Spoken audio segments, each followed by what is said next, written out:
Chronique Critique. Coup de cœur et coup de gueule dans la nouvelle émission de Critique sur RPL Radio 89.2. Bonjour à toutes et à tous et bienvenue sur Chronique Critique.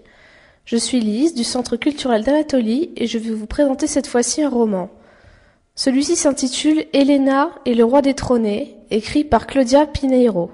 L'ouvrage de Pineiro Claudia, Elena et le roi détrôné, contenant 172 pages, fut paru en 2007 dans son pays d'origine, l'Argentine, sous le nom d'Elena Seb, puis en janvier 2011 chez Actes Sud dans la catégorie lettres latino-américaines.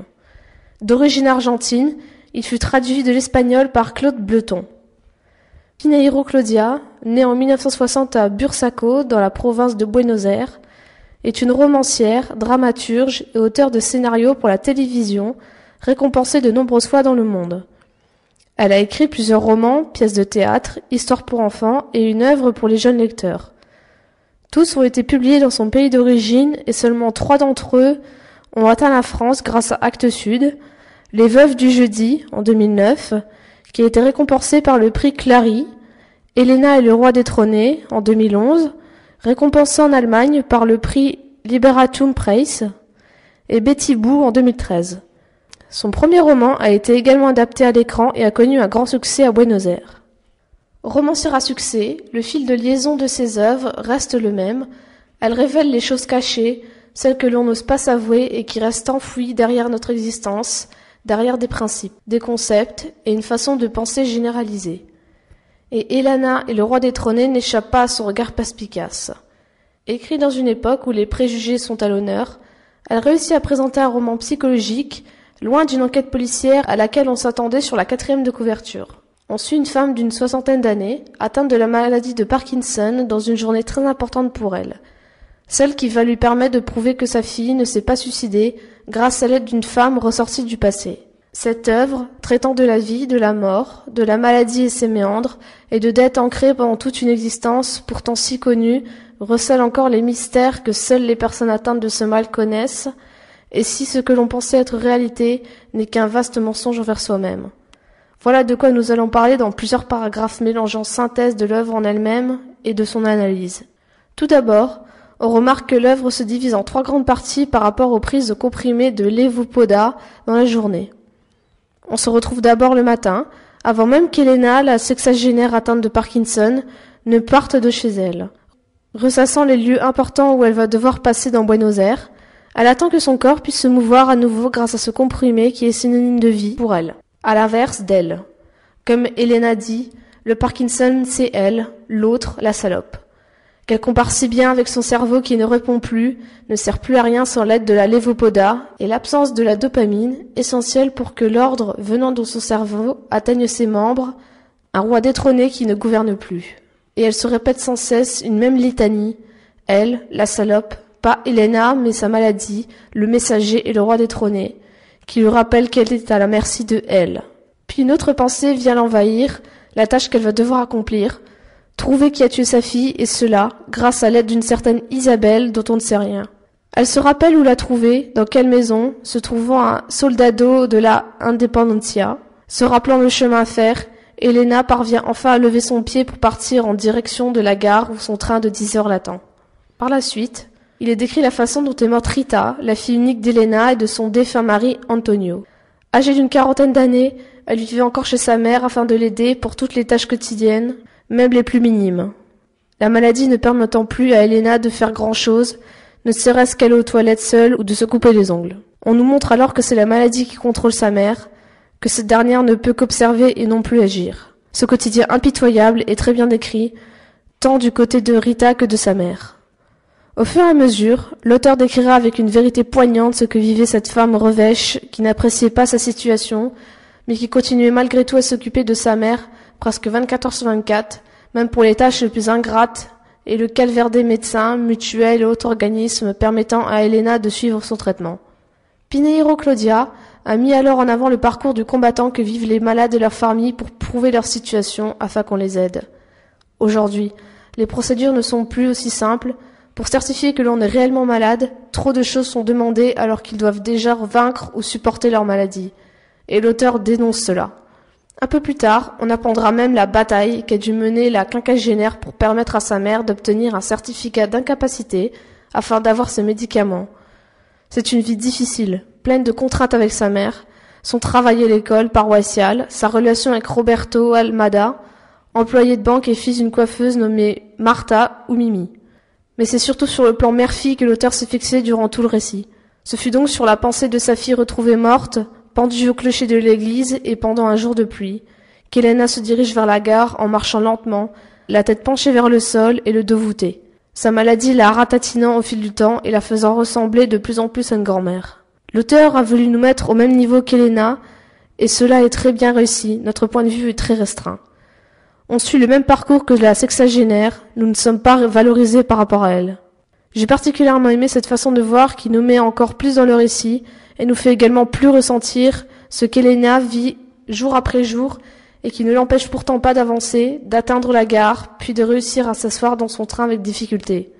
C'est à partir de ce moment-là qu'elle laisse son esprit vagabonder, dans ses récents souvenirs sur le décès de sa fille, l'enterrement, les réactions des gens qu'elle trouvait totalement fausses depuis le début, de l'incompréhension. Personne ne la comprenait. Personne ne voulait croire que sa fille ne s'était pas suicidée. Ensuite, nous entamons la deuxième partie avec le troisième comprimé à midi. Nous suivons Helena à la sortie du train tandis qu'elle part chercher un taxi pour l'emmener chez Isabelle, tel un robot avançant sur une ligne toute tracée, à l'avance sans dévier ni se retourner, ne s'occupant pas des autres. On trouve une autre preuve du peu de liberté que la maladie lui donne. Elle n'accepte pas l'écart à l'encontre d'Helena, et celle-ci le sait. L'auteur montre encore plus le calvaire que vit la sexagénaire. De nombreux souvenirs ressurgissent alors, les problèmes de femme de sa fille, puis l'enquête qu'elle avait suivie avec conviction et qu'elle avait poussée au maximum. Puis elle réussit avec grande satisfaction à trouver un taxi et à y entrer, après maintes difficultés physiques. C'est à ce moment-là qu'elle va devoir supporter un chauffeur bavard et alcoolique qui commence à lui raconter sa vie. Mais qu'importe, Helena prend son comprimé et retourne une nouvelle fois dans le passé, repensant aux difficultés qu'avait eues sa fille avec sa mutuelle, à la gentillesse émouvante de la doctoresse et de l'avocat de l'Institut de l'infirme, à l'innocence de Roberto et de sa mère, qu'elle ne supportait pas, et qui ne l'aimait pas non plus d'ailleurs. Elle se revit alors se faire pomponner chez Mimi alors que sa fille était en train de mourir dans l'église. Elle sait qu'elle n'aurait pas dû accepter cette idée venant de Rita, mais elle avait cédé pour elle. Encore une fois, l'auteur change de temps.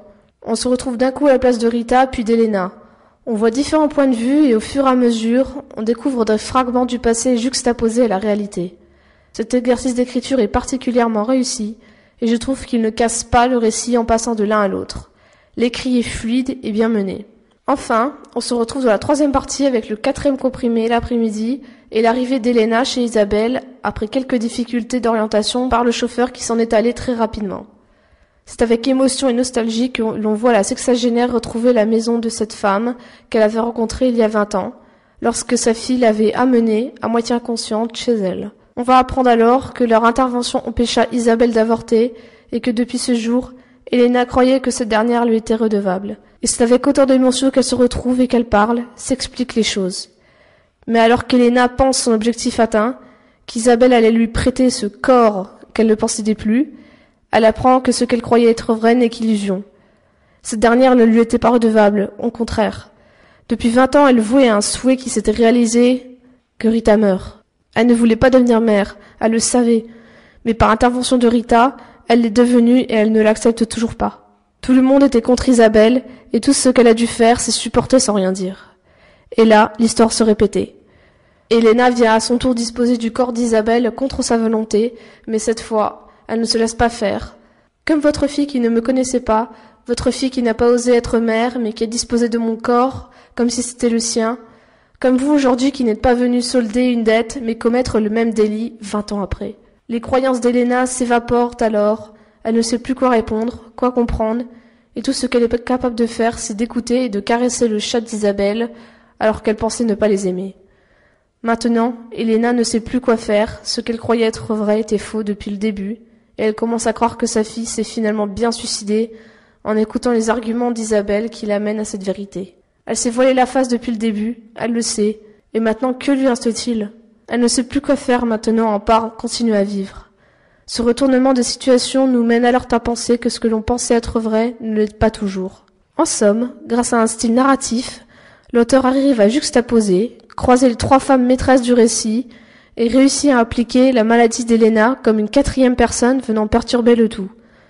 On ressent les mêmes sentiments que si l'on était atteint nous-mêmes de Parkinson, grâce à l'effet très réaliste, franche et clair de la façon de décrire et d'expliquer le calvaire qu'est de vivre avec cette maladie qui fait des ravages, mais également l'envie de croire en la conviction d'Elena sur la mort de sa fille, que l'on suit tout au long de ses efforts surhumains pour cette dernière, jusqu'à ressentir le même trouble, le même sentiment de bouleversement quand elle apprend que ce qu'elle croyait être vrai était faux depuis le début.